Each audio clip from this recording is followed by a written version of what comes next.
Right, welcome to another video from DIY PC Repairs. This time I'm going to take a look at how to repartition your hard drive at the point in which you're going to install Windows 7. We're just going to cover how to delete partitions, remake partitions, and then format and install. So what we're going to do is we're going to restart this computer.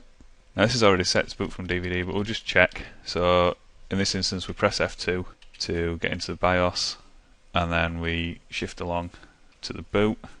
And you can see there that we've got CD at the top and hard drive. So we just hit escape, and then we just hit enter. It's going to save, and then we hit enter again. Okay, this is going to reboot the computer, and it's going to ask us to boot from DVD. We press any key, and there we go. We're into the Windows install phase. Okay, and now we're going to enter the graphical part of the install. Right, so at this point we're going to select which country we're in. We're in the UK here, so we click UK, we hit next.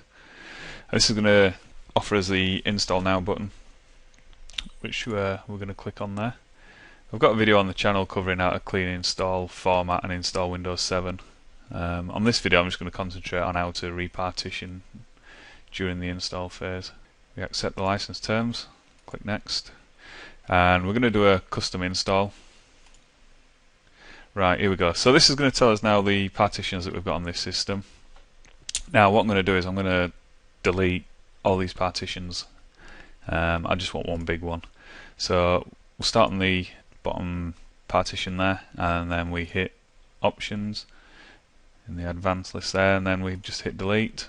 All data will be lost. Make sure you've got your files backed up before you do this, because you will lose everything. This is going to wipe the drives completely. To the point it's going to actually delete the whole system and start again. So we're just going to hit OK there. That's going to delete that. So you'll notice now that we've got 10 gig of unallocated space. We're then going to go to the next partition and do the same again. So we've got partition 2, it's just shy of 15 gig there. So we're going to hit delete. Again, the warning to make sure that your files are you backed your files up. And then we've just got this one partition left, which we're going to delete.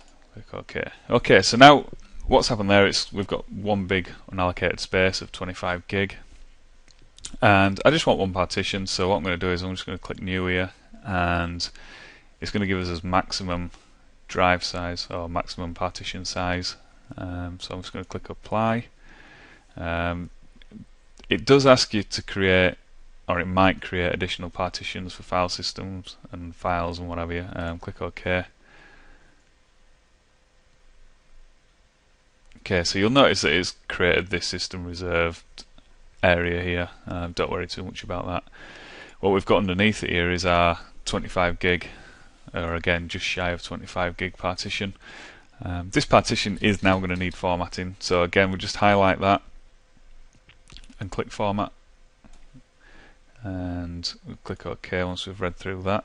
Again, I'm not too worried about losing data or anything on this system. There's, once you've previously deleted a partition, there's nothing left to lose. Okay, so now it's formatted the partition that we want to install Windows on. All we simply do now is click next, and Windows will begin the install. Right, and that's basically it. That's how to install Windows 7 and deal with partitioning a hard drive at the same time. So any partition you've got there, delete it, and then recreate the partition, the size of the partition you'd like. Once you've created that partition, format it, and then pick that partition and install Windows. Check out the channel, got more videos on there covering a wide variety of things, and I'd like to thank you for viewing.